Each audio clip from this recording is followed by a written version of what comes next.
Very good evening, welcome to the debate. ఇవాళ debate కంటే ముందు ఒక ఆసక్తికరమైన ఒక ఆలోచింపజేసే ఒక అంశం ఒకటి మాట్లాడదాం కాసేపు. టీచర్లకు సంబంధించి, పాఠశాలలకు సంబంధించి అసలే ప్రభుత్వ పాఠశాలలు అంతంత మాత్రంగా ఉన్నాయి. పిల్లల్ని పట్టించుకునే వాళ్ళు లేరు, లేకపోతే పిల్లల్ని ప్రభుత్వ పాఠశాలలో చేర్చేవాళ్ళు లేరు. ఎందుకంటే ప్రభుత్వ పాఠశాలల్లో పెద్దగా చదువు చెప్పడం కానీ లేదా కేర్ తీసుకోవడం కానీ లేదు.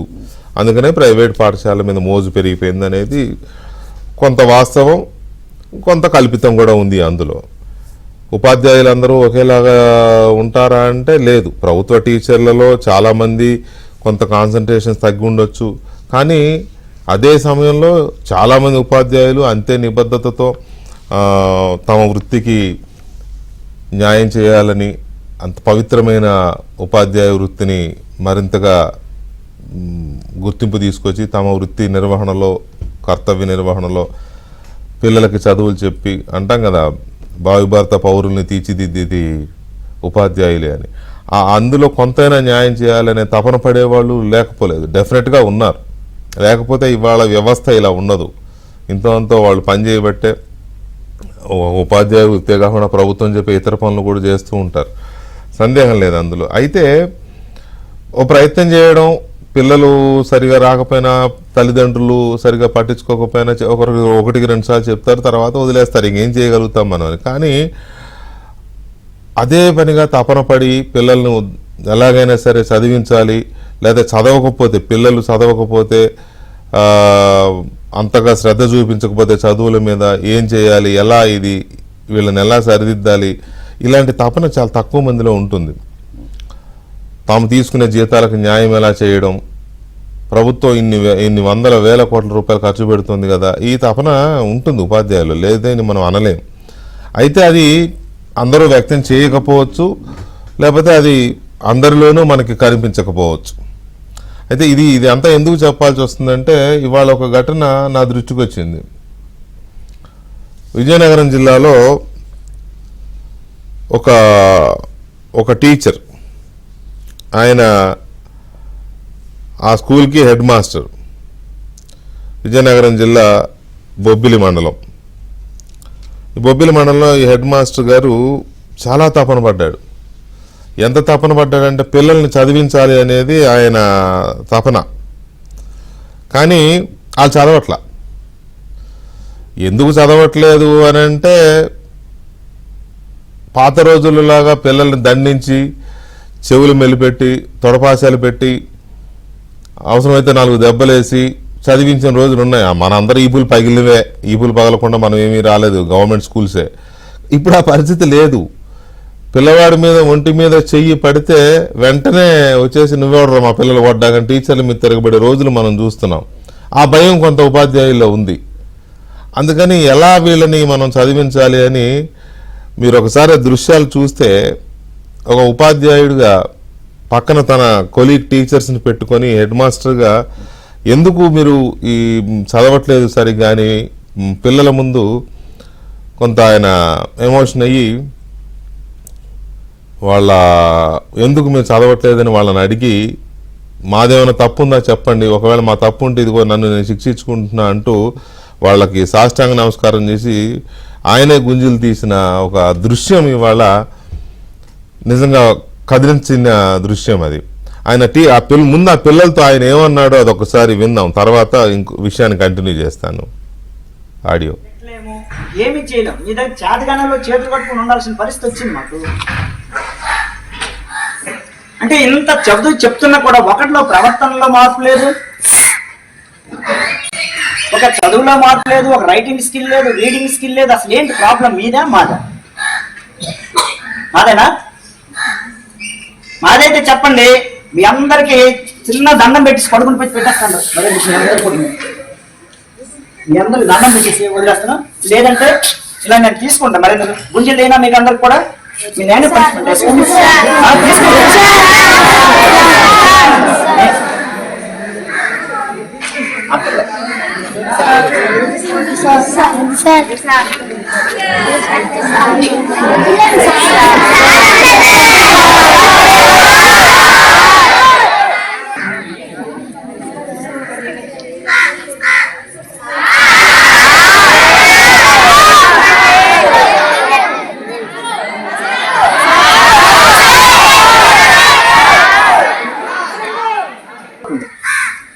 ఎందుకంటే ఇక్కడ మా ఉపాధ్యాయులు మేము ఎంత కష్టపడి పనిచేసినా కూడా ఎలాంటి ప్రయోజనం ఉండదు.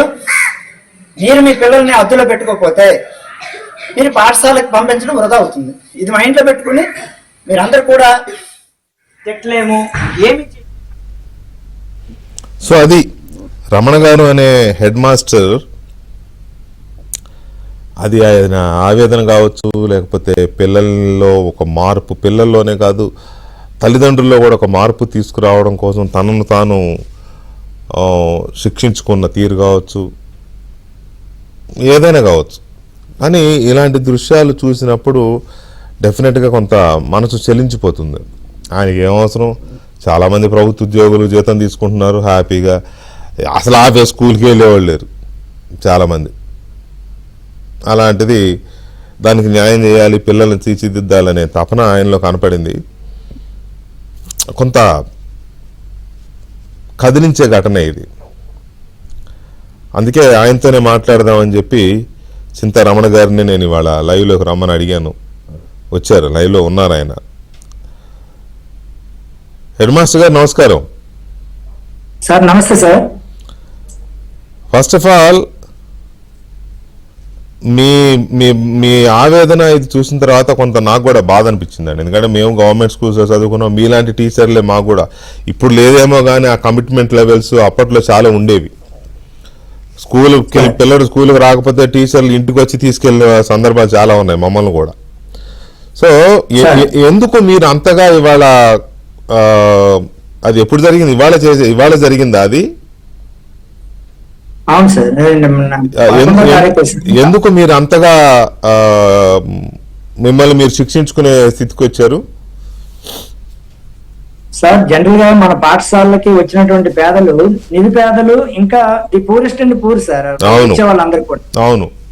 అంటే ఆ పిల్లల్ని వాళ్ళకి రకరకాల ఫ్యాక్టర్స్ ఉన్నాయి సార్. వాళ్ళ రీజన్స్ చూస్తే వాళ్ళు ఇర్రెగ్యులర్ గా రావడం కానీ, లేదంటే చదవలేకపోవడం కానీ, అనేక రకాలైనటువంటి కారణాలు ఉన్నాయి సార్. మీరు సీనియర్ రిపోర్టర్ గా మీకు అందరూ అవన్నీ మీకు విషయాలు తెలుస్తారు. అది దాన్ని నేను ఇప్పుడు చెప్పలేను. వచ్చిన వాడికి మనం న్యాయం చేయాలి. పిల్లవాడికి సరైనటువంటి కనీస విద్యను అంటే కనీస సామర్థ్యాలు పిల్లవాడిలో కలగాలి. రెండో అంశం ఏంటంటే ప్రభుత్వం వారు ఇంత చక్కనటువంటి సదుపాయాలు కలిగిస్తున్నప్పుడు పేద విద్యార్థులకి ప్రభుత్వ పాఠశాలకి చేదోడు వాదోడుగా ఉండేటప్పుడు కూడా మనము ఉపాధ్యాయుడిగా శ్రమించి పిల్లల్ని దారిలో పెట్టలేకపోతే ఇదంతా వృధా అవుతుంది, ఎంత శ్రమ చేసిన కూడా అని చెప్పేసి. రెండోది పిల్లలు రావడం కోసం తల్లిదండ్రుల సమావేశాలు ఏర్పాటు చేయడం, వాళ్ళ వీళ్ళకి వెళ్ళడం, వాళ్ళని పేరెంట్స్ కూడా మోటివేట్ చేయడం కూడా అప్పుడు నేను చేస్తుంటాను సార్.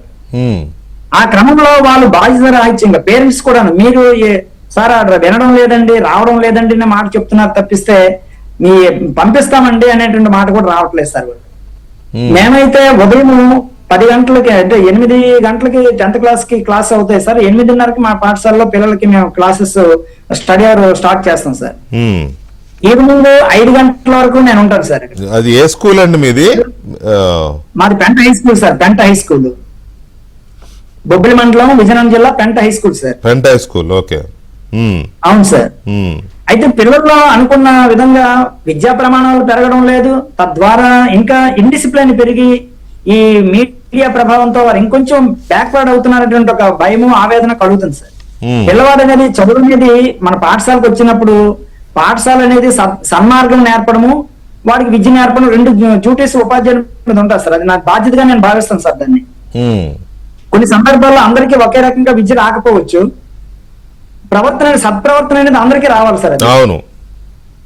దాని వల్లనే సమాజం అనేది కొంచెం శాంతియుతంగా ఉంటుందని నేను నమ్ముతాను సార్ దాన్ని. ఆ విధంగా మన విద్యావేత్తలు కానీ, మా ప్రభుత్వ అధికారులు, ఇప్పుడు ఉన్నటువంటి మా డిఓ సార్ కానీ, ఆర్జేడీ సార్ కానీ అనేక రకాల్లో వాళ్ళు కూడా మమ్మల్ని గైడ్ చేస్తూ మంచి మార్గంలో పిల్లల్ని పెట్టండి, మీ శక్తి వంచన లేకుండా కృషి చేయడం, వాళ్ళ మార్గంలో కూడా దాన్ని నేను ఫాలో అవుతాను. చిన్నప్పుడు మామూలుగా పిల్లలు చదవకపోయినా లేదా కాస్త మొద్దు స్టూడెంట్లు అంటాం కదా, మొద్దులు అంటాం కదా, ఇలాంటి వాళ్ళని కాస్త 1-2 దెబ్బలేసో, లేకపోతే చెవులు పిండడాలు, తొడపాశాలు పెట్టండి నాకు చెప్పినట్టుగా, లేకపోతే వాళ్ళతో గుంజీలు తీయించడం, లేకపోతే ఎవరైనా హోంవర్క్ చేయకపోతే గోడ కుర్చీలు వేయడం, ఇటువంటి శిక్షలు పిల్లలకి వేసేవారు. అట్లాంటిది మీరెందుకు అది మీరు చేశారు సార్? ఇప్పుడు పిల్లల్ని కొట్టడం అనేది పూర్తిగా చట్టవిరుద్ధంగా ఉంది సార్. అది మీకు తెలియదు కదా. అవును. తర్వాత ఒకవేళ ఏదైనా కోపతాపాల్లో ఒక మొట్టికాయ పెడితే పిల్లవాడు హర్ట్ అవ్వడము, ఆ హర్ట్ అయిన స్థితిలోని వాడు ఏం చేసుకుంటాడని ఒక ఆందోళన ఉంది సార్. మా ఉపాధ్యాయులు నా ఒక్కడే ఈ బాధ కాదు అవును, సార్, ఈ ఆవేదన కాదు సార్. టీచర్లు అందరిలోనూ ఆ భయం ఉంది, కరెక్టే. ప్రభుత్వ బడులకు పనిచేసినటువంటి ప్రతి ఉపాధ్యాయుల తాలూకు ఆవేదన సార్ ఇది. ఓకే. ఆ సందర్భంలో నేను కొన్ని సందర్భాల్లో మా మీటింగ్ లో ఇలా చర్చించుకునేటప్పుడు ఈ బాధలు ఉన్నాయి, ఇలాంటి విద్యార్థులు మనల్ని ఈ విధంగా కలిచివేస్తున్నారు అనేటువంటి ఆవేదన కూడా షేర్ చేసుకోవడం జరుగుతుంది సార్. ఉమ్, సో ఇప్పుడు వాళ్ళని కొట్టి తిట్టి వాడి అగాత్యానికి పోతే అది మళ్ళీ ఉపాధ్యాయుడికే చుట్టుకుంటుందండి. అవును. తద్వారా మంచి చేద్దాం అనుకున్న చోట చెడు వస్తే అది మరి ఎంత మానసిక ఆందోళన జరుగుతుందో మరి చెప్పనక్కర్లేదు సార్. అది ఒక కుటుంబం, అతను అనుకున్నటువంటి కుటుంబం అంతా సఫర్ అవ్వాల్సి వస్తుంది సార్. ఆ పాఠశాలలో పనిచేస్తున్న తోటి ఉపాధ్యాయులు కూడా సఫర్ అవ్వాల్సి వస్తుంది సార్ అక్కడ. అవును. సో దాని వలన మరి వీళ్ళకి ఏ విధంగా చెప్తున్నా దానికి, అందుకని నేను కొన్ని సందర్భాల్లో వాళ్ళకు మోటివేషన్ క్లాసెస్ కూర్చొని కొన్ని మారల్ వాల్యూస్ ఉన్నటువంటి కథలు కానీ ఇలాంటివి చెప్పి వాళ్ళని ఉదంతాలు చెప్పి దారిలో పెడతామని అనేక ప్రయత్నాలు చేస్తున్నాం సార్. ఆ చేసే సందర్భంలో కూడా వాళ్ళు కాస్త మన చేయి దాటి వెళ్ళిపోతున్నప్పుడు మరి నాకు ఏమి చేయాలో తోచని స్థితిలో నేను ఈ విధంగా చేయాల్సిన పరిస్థితి వచ్చింది సార్. అంటే ఈ ఇప్పుడు మెసేజ్ అనేది దీంతో పిల్లల్లో ఒక మార్పు వస్తుందని మీరు ఆశిస్తున్నారా, నమ్ముతున్నారా? మీరు అలా చేస్తున్నప్పుడు వద్దు సార్ అని పిల్లలు అన్నారు కదా, అది వాళ్ళల్లో మార్పుకి ఏమన్నా కారణం అవుతుంది అనుకుంటున్నారా? డెఫినెట్ గా అవుతుందని నేను నమ్మాను సార్. నమ్మి నేను ఆ విధంగా ఆ నమ్మకంతోనే నేను వెళ్తున్నాను సార్. అంటే అంతమంది మారుతారని నేను చెప్పలేను కానీ సార్, అందులో డెఫినెట్ గా కొంతమంది మారినా కూడా నా చర్య వలన 10% మంది మారినా గొప్ప విషయమే. అదే సార్, అదే నా నమ్మకం సార్. అందరూ మారతారనుకోవడం కూడా అది వృధా, అంటే అత్యాస అవుతుంది సార్ అది. ఇప్పుడు పేరెంట్స్ పరిస్థితి ఏంటండి? ఇప్పుడు మీరు ఇంతగా అక్కడ మిమ్మల్ని మీరు శిక్షించుకున్నారు అని అంటే పిల్లలు ఎంతో వెనకబడ్డారు, స్కూల్కి చెడ్డ పేరు వస్తుందని దీంతోనే మీరు ఆ పని చేశారు. అయితే పేరెంట్స్ పరిస్థితులు ఎలా ఉన్నాయి? వాళ్ళు పట్టించుకోవట్లేదు అసలు. పేరెంట్స్ సార్ ఇప్పుడు వాళ్ళు ఎలా ఉందంటే కొన్ని సీజనల్ మైగ్రేటెడ్ ఉన్నారు సార్, సింగిల్ పేరెంటెడ్ ఉన్నారు, కొంతమంది ఉన్నారు సార్. తల్లి లేని వాళ్ళు, తండ్రి లేని వాళ్ళు ఉంటారు. వీరు కొంత తాతగారి వద్ద పెరిగిన పిల్లలు ఉన్నారు సార్. మాకు వచ్చినటువంటి పిల్లలు మాకు సుమారుగా బొబ్బులే, మాకు అర్బన్ కి దగ్గరగా ఉన్నా కూడా అర్బన్ ఏరియాలో ఉన్నటువంటి ఐటీ కాలనీ కానీ లేదంటే ఇందిరమ్మ కాలనీ ఉంది సార్ బొబ్బులకి దగ్గరలో.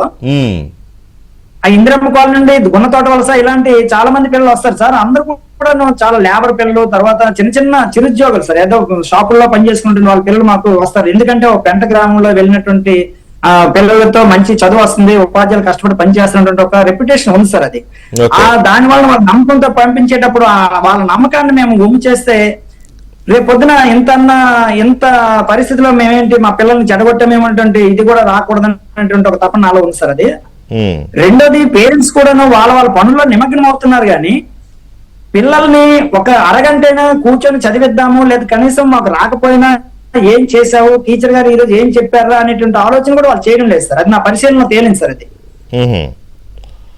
అందుకని మరి వాళ్ళకి ఎన్నిసార్లు చెప్పినా కొన్ని సందర్భాల్లో ఇళ్ళకు కూడా వెళ్తున్నాను సార్, వెళ్ళి వాళ్ళని మోటివేట్ చేసినా కూడా వాళ్ళు రానటువంటి పరిస్థితి సార్. అది ఏం చేస్తాం సార్ చెప్తున్నా. కాదండి, ఇది మీ ఒక స్కూల్ కు మాత్రమే ఉన్న సమస్య కాదు. దాదాపు ప్రభుత్వ పాఠశాలలు, చాలా పాఠశాలల్లో ఈ పరిస్థితి ఉంది. పిల్లలు చదవరు, పేరెంట్స్ పట్టించుకోరు, పిల్లలు చదవరు. సో ఇలాంటి సిచ్యువేషన్ లో ఇప్పుడు గవర్నమెంట్ ఇచ్చే డబ్బుల కోసం పిల్లలు పంపుతున్నారు కానీ అది చదువుతున్నారో లేదో పట్టించుకోవట్లేదు కదా. సో ఈ పరిస్థితుల్లో సరే మిమ్మల్ని మీరు తగ్గించుకొని పిల్లల్లో రియలైజేషన్ రావాలని ఏదో చేశారు. మరి ఎంతమంది మారుతారో చూద్దాం. అయితే దీనికి పరిష్కారం ఏంటి అసలు? దీనికి పరిష్కారం అంటే సార్ ఇప్పుడు ఏంటంటే మాకు ఒకటండి సార్, ఇప్పుడు మా ప్రభుత్వ పాఠశాలలో పనిచేసినటువంటి ఉపాధ్యాయులు అందరూ కూడా ఈ రోజు శక్తివంచం లేకుండా కష్టపడుతున్నారు సార్. అంటే ఎక్కడో ఒకటో అర ఉంటే దాన్ని నేను చెప్పలేను కానీ ఎక్కువ మంది ఈ రోజు అయితే చాలా అంటే ఈ సౌకర్యాలు కల్పించడంతో ప్రభుత్వం వారు మనకి తీసుకున్న చర్యలతో అందరూ కూడా బాగా కష్టపడుతున్నారు సార్. కష్టపడినప్పుడు పిల్లలకి ఎందుకు రావడం లేదు, లేదా ఎందుకు ఇండిసిప్లిన్ అవుతుందంటే అక్కడ పేరెంట్స్ సహకారం అవట్లేదు సార్. పిల్లలు కూడా స్కూల్లో ఉన్నంతసేపు కూడాను వాళ్ళ అన్యాపదేశంగా ఉంటున్నారు సార్, అన్య మనస్కంతోనే వింటున్నారు తప్పించి పూర్తి కాన్సన్ట్రేషన్ చేయలేకపోతున్నారు సార్ వాళ్ళు. నేనేమంటానంటే హెడ్ మాస్టర్ గారు, సార్ మామూలుగా ఇంత ముందు అంటే కొడతాడు సార్, పొద్దున్నే స్కూల్కి వెళ్ళి హోంవర్క్ చేయకపోతేనో చదవకపోతేనో కొడతారనే భయం ఉండేది, చదివేవాళ్ళు అనుకుందాం. కానీ ఇప్పుడు ఆ భయం లేదు, ఎందుకంటే మీకున్న భయం, కొడితే ఏమవుతుందని మీరు భయపడే పరిస్థితి తప్ప వాళ్ళని కొట్టే పరిస్థితి లేదు. కానీ భయం లేకపోతే చదవరు పిల్లలు. ఆ వయసు అలాంటిది, ఆటలు పాటలు, ఈ స్కూల్ ఎగ్గొడదామని కడుపు నొప్పి కారణాలు చెప్పడం ఇదే ఉంటది కదా. సో ఆ భయం కలగాలంటే ఏం చేయాలి? దీనికి ఏదో ఒక మార్గం, లేకపోతే భయం లేకుండా మీరు గుంజీలు తీస్తేనో లేకపోతే మీరు ఇదైతేనో ఏముంటుంది, ఆయన కదా గుంజీలు తీసాడు అనుకుంటారు. చాలా మంది ఉంటారు, నా 10 మంది 20 మంది స్పందిస్తారు. దీనికి ఏమన్నా ఒక మార్గం చెప్తారా? దీనికి మార్గం అంటే పేరెంట్స్ తప్పనిసరిగా పిల్లల్ని పట్టించుకోవాలి సార్. ఈ రోజు పేరెంట్స్ ఏం చేస్తున్నారు, వాళ్ళకి కావాల్సిన, ఇప్పుడు ఒక 6వ తరగతి పిల్లవాడికి సెల్ ఫోన్ ఇస్తున్నారు సార్. సార్ కొనాలంటున్నారు, మా వాడు ఏడుస్తున్నాడని సెల్ ఫోన్ కావాలంటున్నాడని మాకు ఫోన్ చేస్తుంటారు సార్. అవును, సెల్ ఫోన్ వచ్చిన తర్వాత వాడు పూర్తిగా దానిలో మమేకం అయిపోతున్నాడు సార్. మనం ఇచ్చిన వర్క్ లేదు, మనం ఇచ్చినటువంటి చెప్పిన చదువు లేదు, వాడు అంతా పూర్తిగా మనిషిపోయి దానిలో నిమగ్నం అవుతున్నాడు. అలా పిల్లల గుంటమ కోరికల్ని ఈ రోజు తల్లిదండ్రులు తగ్గించుకోవాలి సార్. వాళ్ళకి ప్రేమ ఉండొచ్చు పిల్లల మీద, అది అవసరమా కాదా, పిల్లవాడిని మనం ఎంతవరకు కంట్రోల్ చేయాలి, పిల్లవాడికి ఏ విధమైనటువంటి సౌకర్యాలు మనం ఇవ్వాలి, దాన్ని ఎంతవరకు పరిమితం చేయాలనే ఆలోచనని తల్లిదండ్రులు చేయాలి సార్. అది కాదండి, మీరు చేసిన పని ఎందరినో కదిలించింది. నాకైతే కొంత బాధ కూడా అనిపించింది, అరే ఒక ఉపాధ్యాయుడు ఇలా చేయాల్సిన అవసరం ఉందా అని. కానీ మీ కమిట్మెంట్ చూసి సరే, ఆయనతో కూడా చెప్తే మిగతా సమాజానికి కూడా తెలుస్తుంది, 2 రాష్ట్రాల తెలుగు సమాజానికి తెలుస్తుంది, తల్లిదండ్రులకు తెలుస్తుంది, ప్రభుత్వాల దృష్టికి వెళుతుంది, తర్వాత కాస్త బుద్ధిజీవులు కదులుతారు, అట్ ది సేమ్ టైం ఆలోచిస్తారు ఎలా దీనికి పరిష్కారం ఏంటని ఆలోచిస్తారని నేను మిమ్మల్ని లైన్లోకి తీసుకున్నాను. అయితే ఇప్పుడే మన మంత్రి లోకేష్ గారు కూడా దీని మీద రియాక్ట్ అయ్యారు. మీ దీని మీద విజయనగరం జిల్లా బొబ్బిలి మండలం Penta ZP high school head master Chintaramana గారు పిల్లల విద్యా పురోగతి అంతంత మాత్రంగా ఉందని చెప్పిన మాట వినడం లేదని, విద్యార్థులను దండించకుండా గుంజీలు తీసిన వీడియో సోషల్ మీడియా ద్వారా నా దృష్టికి వచ్చింది.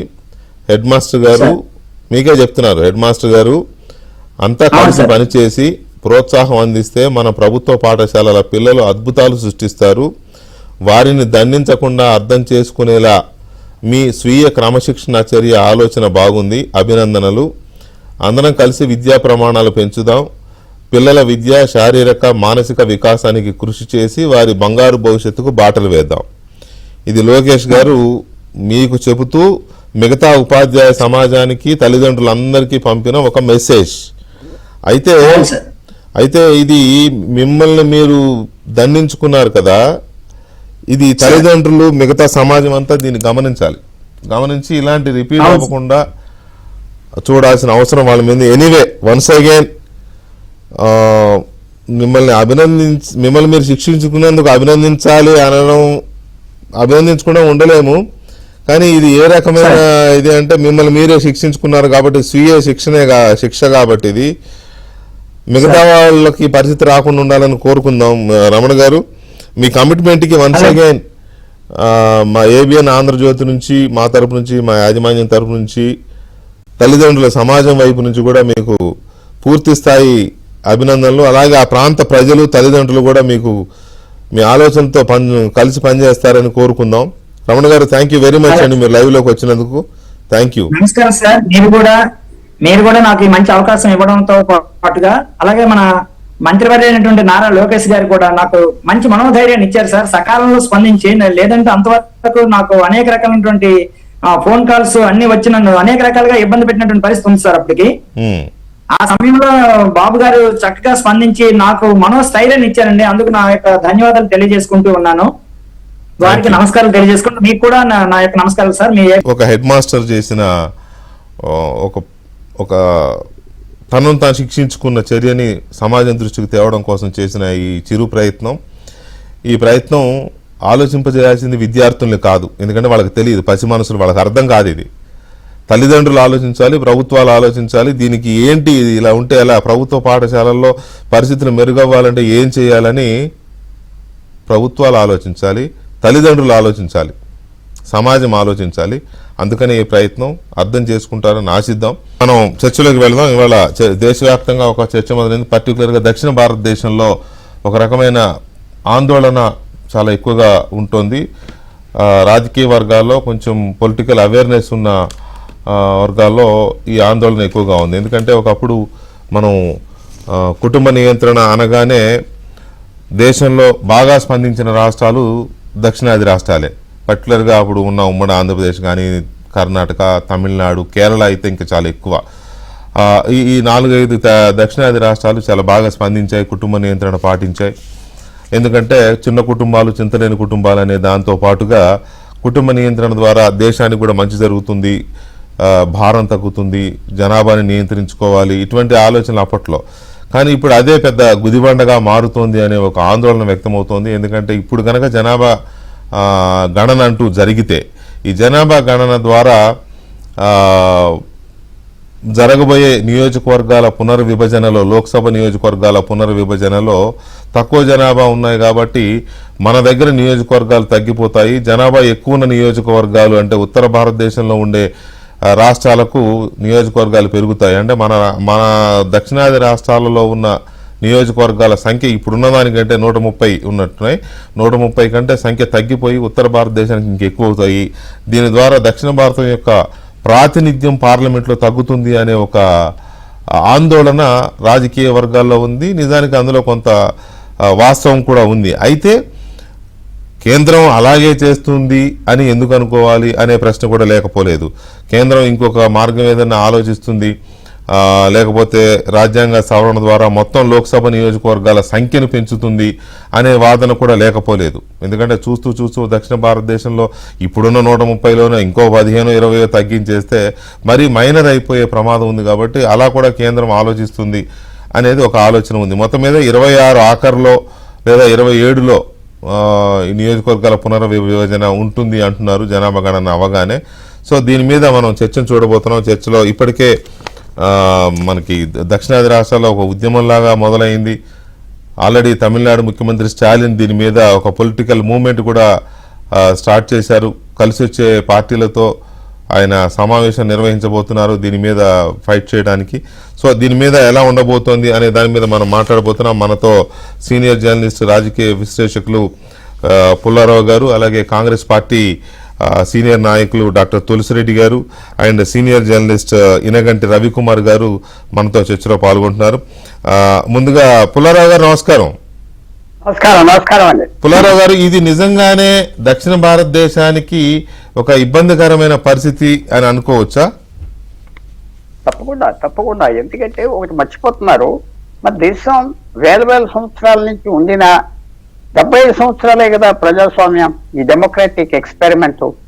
ఇది ఊరుకునే మాటకి మార్చేస్తూ ఉంటే చాలా కష్టం. మిగతా దేశాలు అలా చేయరు, చాలా ఆలోచన చేస్తారు.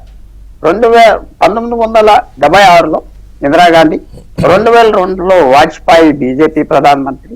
వాళ్ళు ఎందుకు మార్చకుండా చేశారు? ఆ రోజు రాష్ట్రంలోనూ మార్చుకో నియోజకవర్గాలు, కానీ నంబరు అలాగే ఉంటుంది, ఫ్రీజ్ చేశారు. ఎందుకంటే తెలుసు వచ్చిన ఇబ్బందులు. ఇంకా కొన్ని సంవత్సరాలు పోవాలో, 50 సంవత్సరాలు, 30 సంవత్సరాలు, 100 సంవత్సరాలు, అప్పుడు ఆలోచనలు వస్తాయి.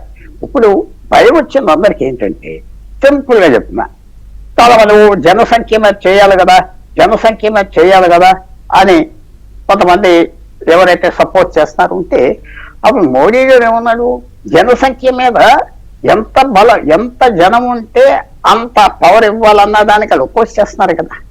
ఆయన కూడా ఒప్పుకున్నాడు అది కరెక్ట్ థియరీ కాదని. జనం ఉంటేనే నీకు సీట్లు ఇవ్వటం అనేది కరెక్ట్ కాదని ఆయన ఒప్పుకున్నాడు ఓ 3-4 నెలల క్రితం.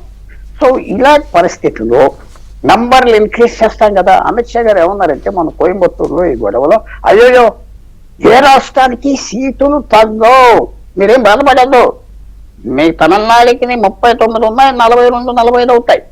తెలుగు రాష్ట్రాలకు 42 ఉన్నాయి, 50, 30, 46 అవుతాయి, తగ్గవు ఎక్కడ. అది చాలా పొరపాటు మాట. ఎందుకంటే మొత్తం సీట్లు 750 అవ్వాక ఉత్తరప్రదేశ్కి 80 నుంచి 120 అవుతాయి అనుకోండి. తెలుగు రాష్ట్రాలకి 42 నుంచి పెరిగినాయి 60 అవని. అంటే ఇప్పుడు గ్యాప్ ఎంత అయిపోయింది? తెలుగు రాష్ట్రాలకి ఇప్పుడు ఉత్తరప్రదేశ్కి మనకున్న గ్యాప్ 38 సీట్లు. కొత్త దాంట్లో 60 సీట్లు గ్యాప్. అవును. సో ఆ గ్యాప్ చాలా మంది ఏమంటున్నారంటే ప్రపోర్షనల్ గా చేస్తామండి, ప్రోరేఖ అన్నారు అమిత్ షా గారు. ప్రోరేఖ అంటే నీ సంఖ్య బట్టి మొత్తం సీట్లు 700 సీట్లు తీసుకుంటాం, 650 తీసుకుంటాం, ఇంకా సంఖ్య ఫిక్స్ అవ్వలేదు. ఇంకా ఫిక్స్ చేశాక నీ జనాభా తరఫున ప్రోరేఖ నీకు 5 కోట్లు ఉంటే నీకు అన్ని సీట్లు వస్తాయి, 10 కోట్లు. తప్పేంటి? కదా, చాలా తప్పు. ఎందుకంటే మీరు పెంచినా నాకు ఆంధ్రప్రదేశ్కి 25 నుంచి 30 చేసిన, అలాగే ఇంకో రాష్ట్రానికి రాజస్థాన్కి 25 ఉన్నాయి, 50 అవుతున్నాయి ఈ లెక్కల్లో జనాభా చూస్తే. మరి ఎలాగా వాల్యూ ఏముంటుంది? అది సో ఇదంతా ఎలాగున్నదంటే 543 ఉన్నాయి, 560 చేశాం, 555 చేశాం, పోనీ 563 చేశాం, ఉత్తరప్రదేశ్కి 5 పెంచాం, తమిళనాడు 1 అంటే అందరూ ఒప్పుకుంటారు. ఈ పెద్ద మార్పు తీసుకొచ్చేటప్పటికి చాలా పరిణామాలు వస్తాయి. కాబట్టి అందుకునే ఇది గవర్నమెంట్ ఆలోచించుకోవాలి. నరేంద్ర మోడీ గారు ఆలోచించుకుని వెంటనే ఇంటర్వ్యూ నవ్వి వాజ్పేయి ఇందిరాగాంధీ చేసి కొంచెం మార్పు చేసినా ఎవరు పట్టించుకోవాలి. రైట్. ఒక్క నిమిషం పుల్లారావు గారు. తులసిరెడ్డి గారు, మీ వ్యూ ఎలా ఉంది దీని మీద? దక్షిణ భారతదేశానికి నియోజకవర్గాల పునర్విభజన ద్వారా చాలా పెద్ద అన్యాయం జరగబోతోంది అనే ఒక అభిప్రాయం అయితే బలంగా ఉంది. అందుకనే స్టాలిన్ గారు చాలా పెద్ద ఎత్తున ప్రచారం చేస్తున్నాడు, పిల్లల్ని కానండో అని. అంటే పిల్లల్ని ఇప్పుడు కంటే 26-27 కల్లా వాళ్ళు పిల్లలు పుట్టరు, అంత తొందరగా జనాభా పెరిగే అవకాశం లేదు. ఎందుకంటే దక్షిణ భారతదేశంలో చాలా స్ట్రిక్ట్గా కుటుంబ నియంత్రణ అమలు చేశారు అటు ప్రజలు కానీ ఇటు ప్రభుత్వాలు కానీ. ఇవాళ అదే గుదిబండ అవుతున్నట్టుంది కదా. దీని మీద మీ వ్యూ ఏంటి కాంగ్రెస్ పార్టీగా? అంటే ఇక్కడ నా అభిప్రాయం చెప్తాను. కాంగ్రెస్ పార్టీ దగ్గర ఇక్కడ ఆలు లేదు, చూలు లేదు, కొడుకు పేరు సోమలింగం అన్నట్లు ముందు సెన్సెస్ ఇంకా అనౌన్స్ చేయలే. సెన్సెస్ అయిపోవాలా, దానికి గెజెట్ నోటిఫికేషన్ కావాలా, దాని తర్వాత వచ్చేసి ఈ యొక్క డిలిమిటేషన్ కమిషన్ వేయాలా, ఆ కమిషన్ కి వచ్చేసి టర్మ్స్ ఆఫ్ రెఫరెన్స్ ఇస్తారు, దాంట్లో ఏ టర్మ్స్ ఆఫ్ రెఫరెన్స్ వస్తాయి చూసి అప్పుడు. కానీ ఇప్పుడు ఇది నాకు తెలిసి ఇది ఊహాజనితం. ఇది వచ్చేసి ఇంకా సెన్సస్ కే మనము ఇంకా ప్రయత్నం చేయలేదు. కాబట్టి ఇది అభిప్రాయం నెంబర్ 1. రెండవది, ఇక్కడ స్టాలిన్ గారు సౌత్ ఇండియా రాష్ట్రాలే కాకుండా ఆయన 22 మీటింగ్ కు ఎవరికి రాశాడు? ఒరిస్సా ముఖ్యమంత్రికి రాశాడు, వెస్ట్ బెంగాల్ ముఖ్యమంత్రి రాశాడు, పంజాబ్. మరి ఒరిస్సా వచ్చేసి సౌత్ ఇండియా కాదే, అది east India. West Bengal south India కాదే, east India. Punjab west India, south India కాదు, అది వచ్చేసి దాదాపు వెస్ట్ ఇండియా కానీ నార్త్ ఇండియా కానీ అవుతుంది. కాబట్టి ఇక్కడ సౌత్ నార్త్ అనే దానికంటే జనాభా నియంత్రణ సమర్థవంతంగా అమలు చేసిన రాష్ట్రాలు, జనాభా నియంత్రణ పట్టించుకునే రాష్ట్రాలు యాంగిల్లోనే చూడాలి తప్ప ఈడ సౌత్ ఇండియా నార్త్ ఇండియా అనే యాంగిల్ కరెక్ట్ కాదని నా అభిప్రాయం. అసలు ఫస్ట్ ఆఫ్ ఆల్ భారతదేశాన్ని సౌత్ ఇండియా నార్త్ ఇండియా రెండుగా చేయడం కూడా తప్పు. మనము south India, north India, west India, east India, central India, north eastern India, ఆ ప్రకారంగా 6 జోన్లుగా చేర్చుకోవాలంటే సెంట్రల్ ఇండియా లేదు, సెంట్రల్ ఇండియా కూడా ఉంది. సెంట్రల్ ఇండియా అదే మరి south India, north India, east India, west India, central India and north eastern India. ఇప్పుడు మనకు మహారాష్ట్ర, గుజరాత్, రాజస్థాన్ ఇవన్నీ వెస్ట్ ఇండియాకి వస్తాయి. అదే వెస్ట్ బెంగాల్, ఒరిస్సా, బీహార్ ఇవన్నీ ఈస్ట్ ఇండియా కింద వస్తాయి. కాబట్టి మనం వచ్చేసి సౌత్ తప్పించి మిగతా అంతా నార్త్ ఇండియా. ఇది సౌత్ ఇండియా వాళ్ళు పదే చెప్పడం కూడా కరెక్ట్ కాదు. వాళ్ళంతకు వాళ్ళు వచ్చేసి సెల్ఫ్ గోల్ కొట్టుకోవడమే. ఎంతసేపు సౌత్ ఇండియా నార్త్ ఇండియా అని చెప్పేసి వీళ్ళింతకీళ్ళు నార్త్ ఇండియా వచ్చేసి ఆయన పెద్ద చేసేసి ఆ విధంగా సౌత్ ఇండియా నాయకులు, సౌత్ ఇండియా ప్రజానీకం కూడా అతి తెలివివంతులు అంటారు. కానీ నాకు తెలిసి ఆ విధంగా వచ్చేసి తప్పు చేస్తుందని చెప్పేసి అభిప్రాయం. కాబట్టి అది రెండవ యాంగిల్. ఇక మూడవది వచ్చేసి ఇక్కడ డీలిమిటేషన్ 3 విధాలుగా. 1 సంఖ్యాపరంగా, 2 సరిహద్దుల పరంగా, 3 రిజర్వేషన్ పరంగా. 3 ఉంటాయా, 3 ఉంటాయా, లేకుంటే 2 ఉంటాయా అనేది మనం ఆలోచించినప్పుడు సంఖ్యాపరంగా మనం చూసుకుంటే గతంలో మనకు 1953లో 494 సీట్లు ఉన్నాయి. 1962లో 523 సీట్లు అయినాయి. 1972లో 543 అయినాయి. అదే కంటిన్యూ అవుతుంది ఇప్పటి వరకు. కానీ ఇప్పుడు సంఖ్య మనము 1972 నుండి సేమ్ సంఖ్యగా ఉంది. అదే సంఖ్య కంటిన్యూ చేస్తారా? నాకు తెలిసి అదే సంఖ్య కంటిన్యూ చేయడం అన్నిటికంటే బెస్ట్. సంఖ్యాపరంగా సరిహద్దులు మార్చొచ్చు, కానీ సరిహద్దులు మారినప్పుడు రిజర్వేషన్ మార్చు. లాస్ట్ టైం 2009లో కూడా మనం సరిహద్దులు రిజర్వేషన్స్ మారినాయి, సంఖ్య మారలేదు 2009లో కూడా. కాబట్టి ఆ విధంగా రేపు 2026 తర్వాత సెన్సస్ చేసిన తర్వాత, కమిషన్ నోటిఫికేషన్ తర్వాత కూడా వచ్చేసి సరిహద్దులు మార్చొచ్చు. సరిహద్దులు అన్నప్పుడు రిజర్వేషన్స్ మారుతాయి, కానీ సంఖ్య వచ్చేసి 2009లో నెట్టే ఉండేదానికి ఆస్కారం ఉంది. కాబట్టి అది చేస్తే సమస్య లేదు. ఏ 540 మీరు చెప్పినట్టుగా 1950 లెక్కల ప్రకారం ఒక నంబర్ ఉంది, 490 చిల్లర ఉంది. 1962 లెక్కల ప్రకారం అది 523 అయింది. ఆ తర్వాత 1971లో 543 అయింది. 543 ఇప్పుడు కంటిన్యూ అవుతోంది. అంటే 571 వరకు 3 దఫాలుగా ప్రతి 10 సంవత్సరాలకు జనాభా లెక్కల ప్రకారం 15 సీట్లు 20 సీట్లు పెరుగుతూ వచ్చాయి. కానీ 1971 తర్వాత ఇంతవరకు పెరగలేదు, మార్పు లేదు, అలాగే ఉంది. జనాభా మాత్రం ఎన్ని రెట్లయిందో మనం ఊహించవసరలా. ఆనాటి జనాభా 40 కోట్ల 30 కోట్ల ఉండి ఉంటుంది, ఇప్పుడు 140 కోట్లు అయింది. సో ఈ ప్రపోర్షనేట్లో పెరగాల వద్దా అనేది ఒక అంచనా అయితే, పెరిగే తీరు ఎలా ఉండాలి, ఆ పెంపుదల ఎలా ఉండాలో ఆంధ్రప్రదేశ్ 20 సూత్రాల అమలు committee chairman, Bharatiya Janata party నాయకులు లంకా దినకర్ గారు కూడా జాయిన్ అయ్యారు. దినకర్ గారు నమస్తే. నమస్తే అండి. దినకర్ గారు, ఇప్పుడు ఈ జనాభా గణన 2026లో జనాభా గణన అయిన తర్వాత లోక్సభ నియోజకవర్గాల పునర్విభజన చేస్తారని, దాంట్లో దక్షిణ భారతదేశానికి తీవ్ర నష్టం జరగబోతోందని కొన్ని పార్టీలు ఆందోళన వ్యక్తం చేస్తున్నాయి. పార్టీలే కాదు, కొన్ని సంస్థలు, వ్యక్తులు కూడా మనం చూస్తున్నాం కదా. కొంతమంది ఇంటలెక్చువల్స్ కూడా ఆ యాంగిల్లో ఆందోళన వ్యక్తం చేస్తున్నారు, జనాభా లెక్కల ప్రకారం తీస్తే అనేది. నిజానికి ఏంటి అసలు ప్రభుత్వం, కేంద్రం యొక్క లేదా బీజేపీ యొక్క ఆ మాటకు వస్తే, లేదా కేంద్రం యొక్క ఎన్డీఏ మోడీ గారి ప్రభుత్వం యొక్క ఆలోచన ఏ విధంగా ఉంది ఈ విషయంలో? ఇది నియోజకవర్గాల పునర్విభజన అనేటటువంటిది కొత్త అంశమే కాదు. నిర్ణీత కాల వ్యవధిలో ఆ యొక్క పీరియడ్ పూర్తి కాగానే అయ్యేటటువంటి సర్వసాధారణ ప్రక్రియ, అది ఒక అంశం. అయితే 2026 పునర్విభజన, ఇది నియోజకవర్గాల పునర్విభజనకి సంబంధించి ఒకటి ఫస్ట్ టర్మ్స్ ఆఫ్ రిఫరెన్స్ ఇంత మట్టికి రాలేదు. లేదు, కరెక్ట్. జనాభా యాక్యురసీగా ఎంత అనేటటువంటిది ఇంత మట్టికి బయటికి రాలేదు. కానీ ఎవరికి కావాల్సినటువంటి ఊహాజనితంగా వారు చేసేటటువంటి కార్యక్రమాలు చేస్తూ ఉన్నారు. ముఖ్యంగా తమిళనాడు ముఖ్యమంత్రి స్టాలిన్ గారి దగ్గర తీసుకున్నట్లయితే వరుసగా గడిచిన 2-3 నెలల నుంచి ఆయన తీసుకుంటున్నటువంటి కొన్ని అంశాలు క్లియర్గా, ఏదైతే నేషనల్ ఎడ్యుకేషన్ పాలసీలో హిందీ అనేది ఇంపోజిషన్కి అవకాశం లేదు, 3 భాషల్లో ఏ భాషలైనా తీసుకోవచ్చు అన్నా కానీ దాన్ని అంశంగా తీసుకొని రాద్ధాంతం చేసే ప్రయత్నం చేయటము.